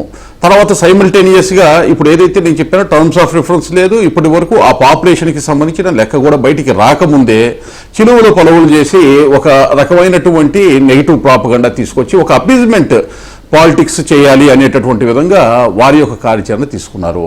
మరోవైపు 2 రోజుల క్రితం, నిన్నగాక మొన్న అమరావతిలో SRMలో పాపులేషన్కి సంబంధించినటువంటి ఒక సదస్సు జరిగింది. దాని వెనకాల ఏదైతే రాష్ట్ర ప్రభుత్వ ఆధ్వర్యంలో జరిగినప్పుడు కూడా ఏం ప్రచారం చేస్తున్నారు, గౌరవ ముఖ్యమంత్రి చంద్రబాబు నాయుడు గారు పాపులేషన్ అనేటటువంటిది ఆంధ్రప్రదేశ్లో పెరగాలి అనేటటువంటి ఒక పిలుపునిచ్చారు. దాని వెనకాల ఉన్నటువంటి కారణం, నిన్న ఆ పాపులేషన్ సదస్సుకు సంబంధించి నేను అటెండ్ అయినప్పుడు చాలా స్పష్టంగా దేశం మొత్తం మీద ఉన్న నిష్ణాతులు విశ్లేషించింది ఏంటంటే, భారతదేశంలో అతి పెద్ద ప్రమాదం ఆంధ్రప్రదేశ్కి భవిష్యత్తులో పెంచి ఉంది. ఏంటంటే ఏజింగ్, ఏదైతే ఒక ఏజింగ్ ఉన్నటువంటి వర్క్ ఫోర్స్ ఏజింగ్ అది డిస్టర్బ్ అవుతా ఉంది. ఏదైతే జనాభా వృద్ధి రేటు దేశ వృద్ధి రేటు కన్నా చాలా తక్కువగా ఆంధ్రప్రదేశ్లో నమోదవుతుంది. ఇటువంటి అంశాలు ఉన్న నేపథ్యంలో భవిష్యత్తు దృష్ట్యా ఆయన నిర్ణయం తీసుకుంటే పునర్విభజన కోసం ఇటువంటి అంశాలు వీరు ముఖ్యమంత్రి గారు మాట్లాడుతున్నారనే ప్రచారం చేసే ప్రయత్నం కూడా చేశారు. మీ మాటకు అడ్డొస్తున్నాను ఏమనుకోవద్దు. చంద్రబాబు నాయుడు గారు మొదటి నుంచి పిల్లల్ని కనండి అంటున్నది ఈ ఉద్దేశంతో, ఇప్పుడు మీరు చెప్పిన కాన్సెప్ట్ లోనే వృద్ధతరం మళ్ళీ 15-20 ఏళ్ల తర్వాత వృద్ధుల సంఖ్య ఎక్కువైపోతుంది. ఇప్పుడు యూత్ ఉన్నారు మనకి, అప్పుడు యూత్ ఉండరు కాబట్టి కనండి అని చాలా క్లియర్ గా చెప్తున్నారు ఆయన. బట్ స్టాలిన్ అలా చెప్పడంలా, స్టాలిన్ నియోజకవర్గాల సంఖ్య తగ్గిపోతుంది కాబట్టి పిల్లలు కానండి అని చెప్పి ఆయన ఎత్తుకోవడం అది ఎత్తుకుంటున్నాడు. సో అందువల్ల నాట్ ఓన్లీ స్టాలిన్ సార్ వస్తున్నా ఒక నిమిషం. ఇప్పుడు పిల్లల కంటే 2026 నాటికి వాళ్ళకి ఓటు పరిగణలోకి మొత్తం మార్పులు అయిపోతాయండి. కాబట్టి నేను విన్నానండి, యూట్యూబ్ లో నేను విన్నాను అది కూడా. కాబట్టి ఒక రకమైనటువంటి ప్రజల్లో ఒక భయాందోళన రేకెత్తించటము, టర్మ్స్ ఆఫ్ రిఫరెన్స్ రాలేదు, జనాభా లెక్క ఇంత మట్టికి బయటికి రానటువంటి పరిస్థితి. ఖచ్చితంగా ప్రోగ్రెసివ్ స్టేట్స్ గా ప్లానింగ్ ఏదైతే ఫ్యామిలీ ప్లానింగ్ ని మేము ఇంప్లిమెంట్ చేశాము అనేటువంటి రాష్ట్రాలు ఎవరైతే ఉన్నారో సహేతుకంగా కేంద్ర ప్రభుత్వం దగ్గర వారి యొక్క వాణిని వినిపించవచ్చు. టర్మ్స్ ఆఫ్ రిఫరెన్స్ లో ఇటువంటి అంశాన్ని పరిగణలోకి తీసుకోమని చెప్పి కోరవచ్చు. దానికి విరుద్ధంగా ఏదో జరిగిపోతుంది అనేటటువంటి ఒక అనవసరంగా ఒక ప్రచారం చేస్తున్నారు అనేది మీరు కానీ మీ వాళ్ళు చెప్తున్నమాట. రైట్, ఒక్క నిమిషం దినకర్ గారు, ఒక్క నిమిషం. రవి గారు గుడ్ ఈవినింగ్ అండి. రవి గారు, నిజంగానే ఎందుకు ఇంత పానిక్ అవ్వాల్సినంత అవసరం ఉందా అనేది కూడా ఒక ప్రశ్న ఉంది. చాలా మంది రాజకీయ పార్టీలు, పర్టికులర్ గా ప్రాంతీయ పార్టీలు, సౌత్ లో ప్రాంతీయ పార్టీలు ఇదే ఉంటుంది కాబట్టి ప్రాంతీయ పార్టీలు కానీ వీళ్ళలో ఆ ఆందోళన ఉంది. సీట్లు తగ్గిపోతాయి, సీట్లు తగ్గిపోతే మన ప్రాతినిధ్యం తగ్గుతుంది, తద్వారా డిమాండింగ్ పవర్ తగ్గిపోతుంది అనేది మెయిన్. ఇక్కడ దక్షిణ భారతదేశానికి చెందిన మేధావులందరూ కూడా ఆల్మోస్ట్ ఈ వాదనే తీసుకొస్తున్నారు. కానీ అలా జరుగుతుందా? మీ అబ్జర్వేషన్, మీరు ఇంతకుముందు నియోజకవర్గాల పునర్విభజన దీంట్లో కూడా పాల్గొన్నారు కదా, మీ అబ్జర్వేషన్ ఏంటి? వెంకటకృష్ణ గారు, ముందుగా ఒక చిన్న అంశం ప్రస్తావిస్తాను. 2002లో పునర్విభజన ప్రారంభమైనప్పుడు భారతదేశం మొత్తం మీద ఆంధ్రజ్యోతి పత్రికలోనే GIS మ్యాపింగ్ యూజ్ చేసి, అప్పటికి డీలిమిటేషన్ కమిషన్ కూడా వాడలేదు, GIS మ్యాపింగ్తో కూడిన ఎనాలిసిస్ ఆంధ్రజ్యోతిలో ఇవ్వటం జరిగింది. అప్పుడు కమిషన్ కూడా ఆంధ్రజ్యోతిని అభినందించడమే కాక మా బొట్లను పిలవటం జరిగింది. సో ఇప్పుడు రిలవెన్స్ మన ఛానల్కి పేపర్కి ఉంది కాబట్టి చెప్తున్నాను. మీరు అడిగిన పెద్దలందరూ ముగ్గురు మాట్లాడిన వాటికి సంబంధించి నేను క్లుప్తంగా చెప్తాను. ఇప్పుడు దినకర్ గారు చెప్పిన దాంట్లో ఇది దాని టైం వచ్చినప్పుడు దానికి సిస్టమేటిక్గా జరిగిపోయింది, దాని గురించి ఏంటి ఆందోళన అన్నారు. మళ్ళీ ఆయన ఏమంటున్నారు, టర్మ్స్ ఆఫ్ రిఫరెన్స్ రావాలి అంటున్నారు. ఇక్కడ డీలిమిటేషన్ యాక్ట్కి టర్మ్స్ ఆఫ్ రిఫరెన్స్ అనేది ఇప్పటి వరకు లేదు. యాక్ట్ 2002 ఉంది, డీలిమిటేషన్ యాక్ట్ 56 ఉంది, డీలిమిటేషన్ యాక్ట్లు ఉంటున్నాయి. ఆ యాక్ట్ ప్రకారం జరిగిపోయింది. ఇక్కడ ఆ యాక్ట్లకు భిన్నంగా మనకి దేశానికి స్వాతంత్రం వచ్చినప్పుడు 51లో ఎన్నికలు జరిగినప్పుడు 400 సీట్లు, తర్వాత 57 నాటికి 403 సీట్లు చేసి అప్పుడు SC STలకి ప్రాతినిధ్యం దొరకట్లేదు అని చెప్పి దిశభ నియోజకవర్గాలు అంటే 81 నియోజకవర్గాల్లో ఇద్దరు ఎంపీలు ఉంటారు, ఒకళ్ళు SC ఉంటారు, ఒకళ్ళు జనరల్ ఉంటారు, ఒకళ్ళు ST ఉంటారు, ఒకళ్ళు జనరల్ ఉంటారు. ఆ విధంగా 61 వరకు జరిగింది. అప్పుడు 420 స్థానాలు అయినాయి. ఆ తర్వాత పునర్విభజనలో 71 నాటికి 500, అప్పటికి 543 స్థానాలు, అంటే ఇప్పుడున్న 71 జనాభా లెక్కల ప్రకారం. ఇందాక మీరు అన్నారు ప్రతిసారి పెరుగుతూ వచ్చినప్పుడు ఇది ఈసారి ఇప్పుడు ఎందుకు పెరగకూడదు, ఎందుకు ఆపేశారు అని. ఈ 65-70 నుంచి మొదలైన జనాభా నియంత్రణ ఉద్యమాన్ని ఆ రోజుల్లో దూరదృష్టితో విమర్శలు ఎన్నొచ్చినా ఇందిరాగాంధీ లాంటి నాయకురాలు 73-74లోనే గ్రహించి 76లో ఒక ఫ్రీజింగ్ తీసుకొచ్చారు. దీనికి ఏమైనా 77 ఎన్నికల నుంచి ఇది అమలైంది కాబట్టి 76లో ఆమె 25 సంవత్సరాల పాటు దేశంలో పార్లమెంటు స్థానాల పెంపు పునర్విభజన లేదు అని. ఆ తర్వాత 2001లో ఉన్న వాజ్పేయి గారు కూడా ఆ రోజు అదే బ్రాడర్ వ్యూతో వెళ్ళి ఇంకొక 25 సంవత్సరాలు ఫ్రీజింగ్ పెడదాము. అప్పుడు ఒక సమావేశంలో నేను కూడా పాల్గొనడం జరిగింది అరుణ్ జైట్లీ గారి దగ్గర. ఆయన కూడా దక్షిణాది రాష్ట్రాలు అప్పటికే తమిళనాడు 39 నుంచి 6 స్థానాలు తగ్గుతున్నాయి, కేరళ అయితే 20 నుంచి 5 స్థానాలు తగ్గుతున్నాయి, ఆంధ్రప్రదేశ్ 4 తగ్గుతున్నాయి 42లో, కర్ణాటక 3 తగ్గుతున్నాయి. అంతేగాని ఉత్తరాది రాష్ట్రాలు ఏం పెద్ద తగ్గట్లేదు. వేరే వెస్ట్ బెంగాల్ గురించి చెప్పారు ఇందాక, ఆయన ఏదో రాజకీయ కారణాలతో రాసినట్టున్నారు కానీ స్టాలిన్ గారు 71లో 6.48 ఉన్న జనాభా శాతం 2024 ministry of population and health family welfare వాళ్ళ గణాంకాల ప్రకారం 7.26 ఉంది. సో బెంగాల్కి ప్రోరేటా ఇచ్చినా ఏ సీట్లు తగ్గవు. అది వాళ్ళు రాజకీయ కారణాలతో పెట్టుండొచ్చు బెంగాల్ని, అది దాన్ని మనం ఒమిట్ చేయాల్సిందే. అలా జరుగుతూ వచ్చిన తర్వాత ఇప్పుడు మీకు 1931 లేదా అంతకుముందు జనగణన మొదలైన దగ్గర నుంచి, అంటే జనాభా లెక్క ప్రతి 10 సంవత్సరాలకి ఒకటో సంవత్సరంలో జరిగింది. 2021లో కోవిడ్ అంటే 2020లో ప్రిపరేటరీ వర్క్ మొదలైనప్పుడు వాయిదా వేశారు. 3 నెలలు కరోనా ఉంది, తర్వాత సంవత్సరం 3 నెలలు ఉంది. ఆ తర్వాత ఎందుకు జనగణన జరపలేదు. జరపకుండా ఇప్పుడు జనగణన మొదలుపెట్టి 26కి పూర్తి చేసి ఇప్పుడంతా ట్యాబ్లేనండి, పేపర్ల మీద కాదు. ఏ రోజుకి ఆ రోజు డేటా రాత్రికి వెళ్ళిపోయింది రిజిస్టర్ జనరల్ సెన్సెస్కి. సో జనగణన పూర్తి చేసి చేస్తా ఉన్నారు. 26కి ఫ్రీజింగ్ అయిపోయింది. మీరు గమనించాల్సింది, ఫ్రీజింగ్ అయిపోయింది కాబట్టి ఆటోమేటిక్గా చట్ట ప్రకారం, భారత రాజ్యాంగం ప్రకారం, ఉన్నత ప్రకారం పునర్విభజన జనాభా ప్రాతిపదికన పార్లమెంటు స్థానాలు పెరుగుతాయి. పెరిగినప్పుడు 750 ఒక అంచనా వేశారు. బీజేపీ వాళ్ళు చెబుతున్నారు ఇప్పుడు ఏమని, కొత్త పార్లమెంటు భవనం పెట్టి చెప్పినప్పుడు వారు ఏం చెప్పారంటే 858 స్థానాలకి రేపు లోక్సభ నియోజకవర్గాలు పెరగబోతున్నాయి అని చెప్పారు. చెప్పినప్పుడు వారు చెప్పిన దామాషా ప్రకారం తీసుకున్నా, లేదు 24 జనాభా లెక్కల ప్రకారం మనం తీసుకున్నా కూడా 140 నుంచి 143 ఉత్తరప్రదేశ్కి. ఉత్తరప్రదేశ్, బీహార్, రాజస్థాన్, మధ్యప్రదేశ్ సీట్లు పెరుగుతాయి. నంబర్ పెంచాలంటే రాజ్యాంగ సవరణ అవసరం కదా. అక్కర్లేదండి. ఫ్రీజింగ్ పెట్టారు, 25 ఏళ్ళు ఫ్రీజింగ్ పెట్టారు. 2001లో అంటే రవి గారు పుల్లారావు గారు దీంట్లో చెప్తారు. పుల్లారావు గారు దీనికి రాజ్యాంగ అవసరం ఉండదా? పార్లమెంట్ డీలిమిటేషన్ కమిషన్ కి మళ్ళీ లా పాస్ చేయాలి. ఎప్పుడైనా డీలిమిటేషన్ కమిషన్ పెడితే లా పాస్ చేయాలి, దాని టర్మ్స్ ఆఫ్ రెఫరెన్స్ అప్పుడు వస్తాయి. ఇది లైట్ గా క్యాల్కులేట్ చేసేది కాదు. ఎందుకంటే మొత్తం పవర్ స్ట్రక్చర్ భారతదేశం ఎలా పరిపాలిస్తారు, ఎవరికెంత పవర్ వెళ్తారు వస్తారు కాబట్టి పార్లమెంట్ సెటప్ చేయాలి మళ్ళీ.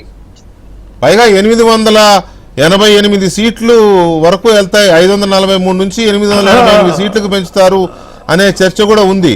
అంత పెద్ద జరగాలంటే పార్లమెంట్ రాజ్యాంగ సవరణ జరగకుండా ఎలా సాధ్యం? అది కెపాసిటీ పెట్టారు మోడీ గారు. వెంకటకృష్ణ గారు ఇక్కడ ఒక అంశం అండి.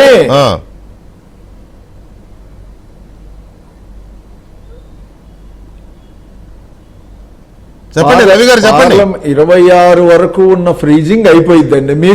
మీకు గుర్తుందా, ఆంధ్రప్రదేశ్ తెలంగాణకి 2014లో విభజన బిల్లులో 25, 34, 50 అసెంబ్లీ స్థానాలు పెంచుతా బిల్లు పెడితే ఆ రోజు కేంద్ర ప్రభుత్వం ఏం చెప్పింది, 2026 వరకు ఫ్రీజింగ్ ఉంది, దేశవ్యాప్తంగా పార్లమెంటు స్థానాలు, అసెంబ్లీ స్థానాలు పెంచడానికి వీల్లేదు కాబట్టి 26లోనే ఇది సాధ్యపడుతుంది అని చెప్పింది. ఇప్పుడు నేను కూడా కమిషన్ వేయాలి లేదు అని నేను చెప్పాను. ఫ్రీజింగ్ అయిపోయింది. ఫ్రీజింగ్ ఉన్నా కూడా వాళ్ళు విభజన బిల్లులోనే ఏమన్నారు, 2011 సెన్సస్ ప్రకారం పునర్విభజన చేసి 8 స్థానాలు పెంచాలి అన్నారు కాశ్మీర్కి వచ్చేటప్పటికి. ఇక్కడ చట్టాలు అమలులో చట్టాలు చేసేటప్పుడు కొన్ని ప్రయోజనాలని కోసం చేస్తున్నారు అనేది అర్థమవుతుంది. ఇప్పుడు ప్రధానంగా ఈ అంశానికి వచ్చినప్పుడు 26కి ఫ్రీజింగ్ అనేది అయిపోతుంది, సీట్లు పెంచకూడదనేది లేదు. పార్లమెంటులో వాళ్ళు ఏ చట్టం పెడతారు, ఒకవేళ వాళ్ళు అనుకున్న ఫ్యాన్సీ నెంబర్తో రాజ్యాంగ సవరణ చేస్తారా, లేదా అంతకుముందు 71, 61 నాడు అమలైన రాజ్యాంగం ప్రకారం ఏదైతే పునర్విభజన జరిగిందో జనాభా ప్రకారం ప్రపోర్షనేట్ గా పెడతారా? అమిత్ షా గారు కోయంబత్తూరులో చెప్పారు ఏమని, మీకు సీట్లు తగ్గవు పెరుగుతాయి, అది ప్రోరేటా అన్నారు. ప్రోరేటా అంటే ఏంటంటే ఇప్పుడు వాళ్ళు చెప్పే అంశము తమిళనాడు 39 బదులు 45 అవుతాయి సపోజ్. ఎందుకు అవుతాయి, 750లోనే 800లోనూ పెరిగినప్పుడు ప్రోరేటా ప్రకారం కానీ జనాభా నిష్పత్తి ప్రకారం కానీ పెంచితే ఏమవుతుంది అంటే ఉత్తరాది రాష్ట్రాలు 71కి ఇప్పటికి జనగణనలో మనకి 4% నుంచి 2% తగ్గింది. ఉత్తరప్రదేశ్ 3 నుంచి 6కు పెరిగింది, బీహార్ పెరిగింది. ఈ 4 రాష్ట్రాలు పెరిగినాయి, అబ్నార్మల్గా పెరిగింది జనాభా రేటు, వృద్ధి రేటు. అలా చేస్తే పెరిగేటప్పుడు తమిళనాడుకి 7 పెరిగితే ఆంధ్రాకి 5 పెరిగితే ఒక రాజస్థాన్కి 24-25 పెరుగుతాయి. పోనీ వాళ్ళు చెప్పే ప్రోరేటా వేసిన పోనీ పెంచరు, 543నే కొత్త జనాభా ప్రకారం విభజిస్తారు అనుకుందాం. 24లో ఉన్నది 543 అలాగే ఉంచే లెక్క అయితే ఇంత ఎక్సర్సైజులు ఇవి పెద్దగా దానివల్ల ప్రయోజనం ఉంటుందని మనం అనుకోవడం కూడా. ఎందుకంటే ఆనాడెప్పుడు 30-40 కోట్ల మంది జనాభా ఉన్నప్పటికీ 140 కోట్ల మంది జనాభా అయిన తర్వాత ప్రాతినిధ్యం అంతకు తగ్గట్టుగా లేకపోతే కూడా పెద్దగా యూజ్ ఉండదు అనేది ఒకటి. కొన్ని నియోజకవర్గాలు 40 లక్షలు 30 లక్షలు 40 లక్షల వరకు ఓటర్లు ఉన్నారు పార్లమెంట్ లో. ఒక్క నిమిషం రవి గారు, ఇక్కడ పుల్లారావు గారు ఉన్నాయండి 30-40 లక్షల ఓటర్లు ఉన్న నియోజకవర్గాలు కూడా ఉన్నాయి కాబట్టి దాన్ని పెంచాల్సిన అవసరమే ఎక్కువ ఉంటుంది. కాకపోతే పెంచేటప్పుడు ప్రోరేటా అంటే పుల్లారావు గారు ఇప్పుడు ఇప్పటికే 23% మాత్రమే దక్షిణ భారతదేశం యొక్క ప్రాతినిధ్యం ఉంది పార్లమెంట్లో. రేపు జనాభా ప్రాతిపదికన కనుక చేస్తే నిజంగానే 750 850 ఎన్ని పెంచినా కూడా ఆ ప్రోరేటా ప్రకారం చేస్తే అది 19% తగ్గిపోయే అవకాశం ఉంది. నంబర్ పెరగవచ్చు, నంబర్ పెరగవచ్చు, కానీ టోటల్ సీట్స్ లో దక్షిణ భారతదేశం యొక్క సంఖ్య శాతము 19% తగ్గుతుంది.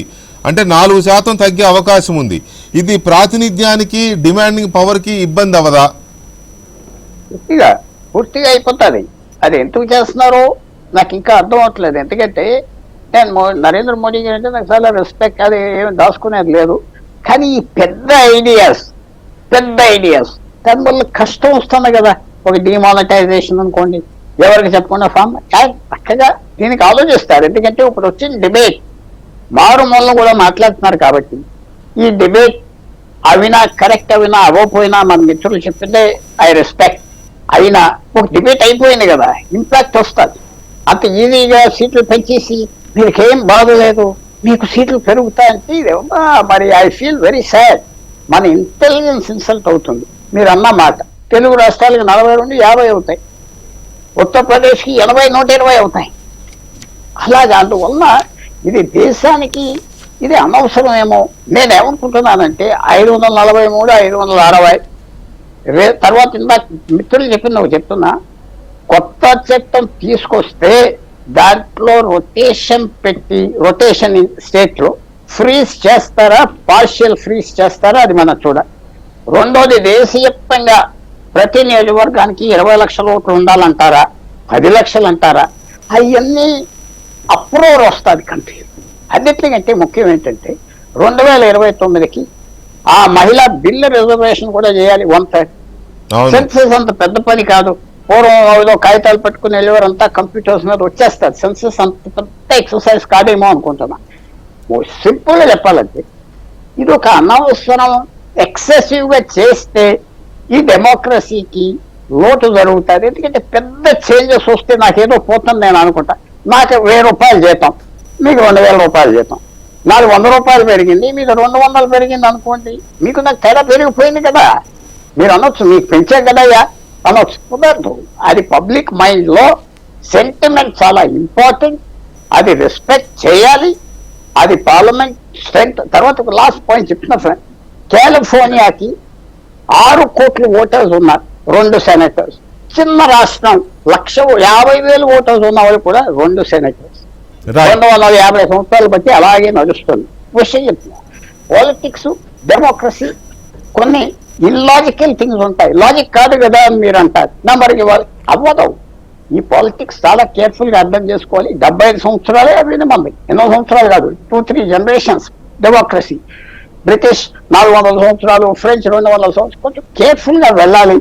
ఇది ఇంత పెద్ద ఎక్స్పెరిమెంట్స్ పెద్ద చేశానని చెప్పటం ప్రమాదం వస్తుంది, ఆలోచనలో ప్రమాదం వస్తుంది అని మాత్రం నేను భావిస్తాను. రైట్. ఇక మనం తులసిరెడ్డి గారు చెప్పిన దాంట్లో చాలా కీలకమైన పాయింట్ ఏంటంటే, సరే అది అవుతుందా లేదా, ఇంతవరకు ఆలు లేదు చూడలేదు అన్నది అది ఎంతవరకు ఒకటి. తర్వాత రెండవది, అనవసరంగా దీన్ని బేస్ చేసుకొని దక్షిణం ఉత్తరం అనవసరమైన లేనిపోని ఈ భావోద్వేగాలు భావజాలని మాట్లాడుకోవడం అంత తెలివైన పని కాదు అన్నది I too agree with you Tulasi Reddy garu. కానీ ఎవరికి వాళ్ళు తమ రాష్ట్రంగా తీసుకున్నా కూడా ఇదే గనక జరిగితే డిమాండింగ్ పవర్ అనేది ఇప్పటికే చిన్న రాష్ట్రాలు అయితే డిమాండింగ్ పవర్ తక్కువ ఉంటుంది, పెద్ద రాష్ట్రాలు అయితే డిమాండింగ్ పవర్ ఎక్కువ ఉంటుంది అని కొంతమంది మాట్లాడుతూ ఉంటారు. చిన్న రాష్ట్రాలు అయితే అభివృద్ధి ఈజీ అవుద్దని కొంతమంది మాట్లాడుతూ ఉంటారు. ఏదైనా రాష్ట్రం నుంచి ఒక number of members in parliament ఎక్కువ ఉంటే అక్కడ కొంచెం డిమాండింగ్ పవర్ ఎక్కువ ఉంటుంది అనేది అయితే కొంత వాస్తవమే కదా. సో ఈ పరిస్థితుల్లో ఇదే గనక జరిగితే రేపు నంబర్ తగ్గిపోతే దక్షిణ భారతమా ఉత్తర భారతం పక్కన పెడదాం, ఒక రాష్ట్రం తెలంగాణ రాష్ట్రం అనుకుందాం, ఆంధ్రప్రదేశ్ రాష్ట్రం అనుకుందాం, పోనీ తమిళనాడు రాష్ట్రం అనుకుందాం, ఆయా ప్రాంతాల వారీగా నంబర్ తగ్గడం అంటూ జరిగితే వాళ్ళ డిమాండింగ్ పవర్ తగ్గుతుందనే ఆందోళన ఉండడం. తులసిరెడ్డి గారు, అంటే దీనివల్ల దక్షిణ భారతం ఉత్తర భారతం అనే భావజాలాలు పెరుగుతాయని మీ మాటలు నాకు ఆందోళన కనపడింది. డెఫినెట్గా అది రాకూడదు, అందులో సందేహం లేదు. కానీ ఇది కూడా కరెక్టేగా, ఒకవేళ నంబర్ తక్కువలో అయిపోతే డిమాండింగ్ పవర్లో ఉండదు. ఇది మీరు కూడా గతంలో మనం అందరం మాట్లాడుకునే వాళ్ళమే. రాష్ట్రాలు చిన్నవి అయితే మీలాంటి వాళ్ళు మాట్లాడేవారు, రాష్ట్రాలు చిన్నవి అయితే కేంద్రం దగ్గర మనకి డిమాండ్ చేసే ఇది ఉండదు అని కొంతమంది మాట్లాడే వాళ్ళే కదా. సో దీన్ని ఎలా చూడవచ్చు మనం ఇప్పుడు కనుక నంబర్ తగ్గితే? మీరు చెప్పినట్టు ఇక్కడ డీలిమిటేషన్ 3 అంశాలకు సంబంధించి, 1 సంఖ్యలో మార్పు, 2 సరిహద్దుల్లో మార్పు, 3 రిజర్వేషన్స్. నేను ముందే చెప్పినట్టుగా సరిహద్దుల్లో మార్పు రిజర్వేషన్ సంబంధించి పెద్ద సమస్య ఉండదు. ఏ రాష్ట్రానికి ఆ రాష్ట్రం నంబర్ మారకుండా సరిహద్దులు మారిస్తే 2009లో మార్చినట్టుగా రిజర్వేషన్స్ కూడా మారినాయి, అది పెద్ద ఇష్యూ ఉండదు. ఇక్కడ సంఖ్యకు సంబంధించి సమస్య వస్తుంది. నా అభిప్రాయం ప్రకారంగా ఇక్కడ 3 మార్గాలు ఉన్నాయి. 1, సంఖ్య పెరగకుండా 543 అలాగే ఉంచడం అనేది ఒక అంశం. దీనికి కొందరు వచ్చేసి జనాభా పెరిగిన తర్వాత పెంచుకుంటే ఎట్లా అనే యాంగిల్ రావచ్చు. కానీ 53 సంవత్సరాలుగా జనాభా పెరుగుతూ వచ్చింది, కానీ సంఖ్య పెరగలేదు. అంత మాత్రం చేత భారతదేశం ప్రోగ్రెస్ కాలేదు అనేది ఒక అంశం. రెండవది 543 ఉన్న లోక్సభలోనే ఇప్పటికే గొర్రెల దొడ్డి బందల దొడ్డి అయిపోయింది. మనం అనకూడదు కానీ ఆ ప్రకారం ఆడ వాకౌట్లు ఏమైనా చర్చలు జరుగుతున్నాయి, నిర్మాణాత్మక చర్చలు. రేపు దాన్ని పెంచితే మాక్సిమం సంఖ్య 888 పెంచాము. దేశం మీద కూడా అనవసరమైన ఖర్చు, బడ్డెని పెరిగే అవకాశం, అనవసరమైన ఖర్చు బందల దొడ్డి అవుతుంది. ఆడ ముందుగా ఉండే వాళ్ళకే అవకాశాలు రావడం లేదు మాట్లాడడానికి. రేపు వచ్చేసి ఇంకా మాట్లాడడానికి అవకాశాలు ఉండవు. కాబట్టి అదే పెద్ద నిర్మాణాత్మక చర్చలు వచ్చేసి బ్రహ్మాండంగా దేశం గురించి చేస్తారనేది ఏం లేదు అక్కడ. తర్వాత ఇప్పుడు మనం స్థానిక ప్రభుత్వాలకు రాజ్యాంగ ప్రతిపత్తి వచ్చింది. ఇప్పుడు కేంద్ర ప్రభుత్వము రాష్ట్ర ప్రభుత్వమే కాదు, ఇప్పుడు స్థానిక ప్రభుత్వాలు, కార్పొరేషన్స్, మున్సిపాలిటీస్, పంచాయతీలు, మండల పరిషత్తు, జిల్లా పరిషత్తులు ఇవి రాజ్యాంగ ప్రతిపత్తి కలిగినవి. కాబట్టి అవి కూడా వచ్చాయి. కాబట్టి ప్రజల గురించి ఆలోచించేదానికి పార్లమెంటుతో పాటు ఇక్కడ వచ్చే పార్లమెంట్ లో చర్చలకు సంబంధించి అది 543 నీకు ఆ టైము 2 నిమిషాలు వచ్చే, రేపు 88కి వచ్చేసి 1 నిమిషం వచ్చేది. కాబట్టి ఇది నాకు తెలిసి దీన్ని ఏ మాత్రము పెంచాల్సిన అవసరమే లేదు. యాజ్ ఇట్ ఈజ్ గా ఉంటే మిగతా సరిహద్దులు మార్చొచ్చు. ఎందుకంటే అర్బన్ ఏరియాస్ లో కొంత పాపులేషన్ పెరుగుతుంది, రూరల్ ఏరియాస్ లో తగ్గుతుంది. కాబట్టి అప్పుడు ఒక నియోజకవర్గం వచ్చేసి 20 లక్షల పాపులేషన్, ఇంకోటి 10 లక్షల పాపులేషన్ ఉన్నప్పుడు దాన్ని సరిహద్దులు మార్చడానికి ఏ రాష్ట్రంలో ఆ రాష్ట్రం తీసుకుంటే దానికి ఏం ఇబ్బంది ఉండదు, రిజర్వేషన్ మారచ్చు. ఇది ఒక అంశం. 543 అలాగే ఉంచాలా, పెంచాల్సిన అవసరం లేదు అని. ఒకవేళ ఇంకా బీజేపీ ప్రభుత్వం వచ్చేసి మోడీ ప్రభుత్వం పెంచాలనుకుని అనుకోండి, నాకు తెలిసి ఇప్పుడు మాక్సిమం పెంచాలనుకుంటే 888, అంటే ఇప్పుడు 543 అంటే పెంచితే 345 మాక్సిమం ఆడికి ఇంకా కెపాసిటీ పెంచడానికి లేదు ఇంకా. కాబట్టి 2026 పాపులేషన్ ప్రకారం అయితే 1400 పెంచాలా, 1400 పెంచడానికి అవకాశం లేదు. ఎందుకంటే కెపాసిటీ 88 కాబట్టి. ఈవెన్ 2011 ప్రకారం తీసుకుంటే 848 అవుతాయి. లేదు మనం ఇప్పుడు తీసుకుంటే కనుక 543, 543 848 888 1400 తీసుకుంటే 1400 స్కోప్ లేదు, 88 మాక్సిమం. ఈ 888లో 543 తీస్తే ఎంత అవుతుంది? 345. అంటే ఎంత పర్సెంటేజ్ పెరిగినట్టు? 64% పెరిగినట్టు. అన్ని రాష్ట్రాలకు 4% పెంచండి. నిజంగా పెంచాలనుకుంటే 880 చేయాలనుకుంటే 880లో 543 345, 543కి 345 పెరిగాయి అంటే 64% పెరిగాయి. 64% తమిళనాడుకు 64, ఆంధ్రప్రదేశ్ కు 64, ఉత్తరప్రదేశ్ 64% ఇచ్చినప్పుడు అప్పుడు ఆంధ్రప్రదేశ్ లో ఏమవుతాయి? 25 + 16 40 అవుతాయి. మన ఆంధ్రప్రదేశ్, ఉమ్మడి ఆంధ్రప్రదేశ్ కాదు, ఓన్లీ ఆంధ్రప్రదేశ్. ఉత్తరప్రదేశ్ లో 80+51 131 అవుతాయి. కానీ ఓవరాల్ గా ఇప్పుడు ఏరియా 5%. అంటే మీరేమంటారంటే ఇప్పుడు ఏదైతే పర్సంటేజ్ పెంచాలనుకుంటున్నారో ఆ పర్సంటేజ్ ని రాష్ట్రాల వారీగా స్టేట్ యూనిట్ గా అదే పర్సంటేజ్ ఇవనేది మీ ఆర్గ్యుమెంట్. అది ఆ రెండు చేయకుండా మీరు చెప్పినట్టు జనాభా ప్రాతిపదికన తీసుకుంటే మాత్రం డెఫినెట్ గా వచ్చేసి దేశ సమైక్యత సమగ్రతకు ప్రమాదం వస్తుంది. ఖచ్చితంగా వచ్చేసి దేశ విభజన జరుగుతుంది. వేర్పాటు వాదాలు విభజన వాదాలు వచ్చే ప్రమాదం ఉంది. అది తప్పదు. రైట్. జనాభా ప్రాతిపదిక మాదిరి 2016 2011 తీసుకుంటామంటే అబ్నార్మాలిటీస్ వస్తాయి. ఖచ్చితంగా వచ్చేసేసి దేశ సమైక్యతకు సమగ్రతకు. ఒక్క నిమిషం తులసిరెడ్డి గారు, ఇప్పటి వరకు దీనికి సంబంధించి విధి విధానాలు లేకపోతే అదే మీరు ఇందాకన్నా టర్మ్స్ అండ్ రిఫరెన్సెస్ లాంటివి దినకర్ గారు ఇంకా రాకపోయినా కూడా అసలు కేంద్రం దగ్గర ఎలాంటి ఆలోచన ఉంది అనే దాని మీద అయితే ఒక ఐడియా ఉంటుంది కదా. ఎందుకంటే కొత్త పార్లమెంట్ భవనం కట్టినప్పుడు నంబర్ కూడా చెప్పారు 888 వరకు ఉండాలి ఆ నంబర్ అని. అంటే ఏదో ఒక ఆలోచనతోనే చేసినట్టుగా అనిపిస్తుంది మనకి. సో కేంద్రం దగ్గర ఉన్న ఆలోచన ఏంటి, అసలు ఎలా చేద్దాం అనుకుంటున్నారు, ఎప్పుడు చేద్దాం అనుకుంటున్నారు బ్రీఫ్ గా? దినకర్ గారు నేనా? దినకర్ గారు అదే ఫస్ట్ అండి, 400 సీట్లు 543 దాకా క్రమంగా ఏ విధంగా పెరిగినాయి, దానికి ఉన్నటువంటి రూల్స్ అండ్ రెగ్యులేషన్స్ ఏంటనేది ఫస్ట్ స్టడీ చేయాలి. ఎప్పుడు కూడా రూల్స్ అనేవి సేమ్ ఉంటాయి, సబ్జెక్టు కాన్స్టిట్యూషనల్ చేంజెస్ ఏమన్నా ఉంటే తప్పితే. 1971 నుంచి 2025 వరకు ఇప్పుడు ఇన్ని సంవత్సరాలు పోస్ట్పోన్ చేసుకుంటా ఫ్రీజింగ్ చేసుకుంటా వచ్చారు. ఇప్పుడు దాని మీద ఒక సొల్యూషన్ తీసుకోవాల్సినటువంటి సమయం ఆసన్నమైంది అనేది ఒక స్పష్టమైనటువంటి పరిస్థితి కనబడతా ఉంది. అవును, ఏదో ఈ డీలిమిటేషన్ జరిగితే ఉత్తర భారతదేశంలో సీట్లు పెరిగిపోతాయి, దక్షిణ భారతదేశంలో సీట్లు తగ్గుతాయి అనే ఒక ప్రచారం ఇప్పటికీ నేను ప్రచారం అనే చెప్తాను. ఎందుకంటే టర్మ్స్ ఆఫ్ రిఫరెన్స్ రాకుండా, దాని మీద స్పష్టమైనటువంటి అంశాలు రాకుండా అటువంటి వాటి జోలికి నేను పోను. అయితే 3 సార్లు ఇప్పుడు ఎన్నికలు జరిగితే 543 సీట్లలోనే 3 సార్లు మోడీ గారు ప్రభుత్వాన్ని ఏర్పాటు చేశారనేది గుర్తుపెట్టుకోవాలా. అలాగే దక్షిణ భారతదేశంలో ముఖ్యంగా తెలంగాణలో కాంగ్రెస్తో సమానంగా పార్లమెంట్ స్థానాలు గెలుచుకున్నాం. ఆంధ్రప్రదేశ్లో తెలుగుదేశం పార్టీ జనసేనతో పార్టీతోటి కలిసి ఇక్కడ ప్రభుత్వాన్ని ఏర్పాటు చేసుకున్నాం. మీకు తెలుసు, కర్ణాటకలో ఇప్పటికే అనేక సందర్భాల్లో ప్రభుత్వాన్ని ఏర్పాటు చేశాం. మొన్న పార్లమెంట్ ఎన్నికల్లో అత్యధిక స్థానాలు గెలుచుకున్నాము. తమిళనాడులో కూడా ఓట్ షేర్ పెంచుకుంటున్నాము, కేరళలో ఓట్ షేర్ పెంచుకుంటున్నాము. కాబట్టి మాకు 543 ఉన్నప్పుడు ఏ విధమైనటువంటి ఆదరణ ప్రజల దగ్గర నుంచి వచ్చిందో, మాతో మా మిత్రపక్షాలతో కలిపి పెరిగినా తగ్గినా ఎలా ఉన్నా ఆ ఆదరణ అనేటటువంటిది ప్రజలకి పనిచేస్తే, ఏదైతే ఒక సంకల్పం వికసిత భారత సంకల్పంతో పనిచేస్తున్నామో ఆ సంకల్పాన్ని ప్రజలు ఆశీర్వదించినంత కాలం మనం చూస్తూనే ఉన్నాం 3 సార్లు ఏ విధంగా గెలవగలిగాం ఎన్నికల్లో. కాబట్టి పునర్విభజన పేరుతో అసలు అవసరం లేదు, అవకాశమే లేదు.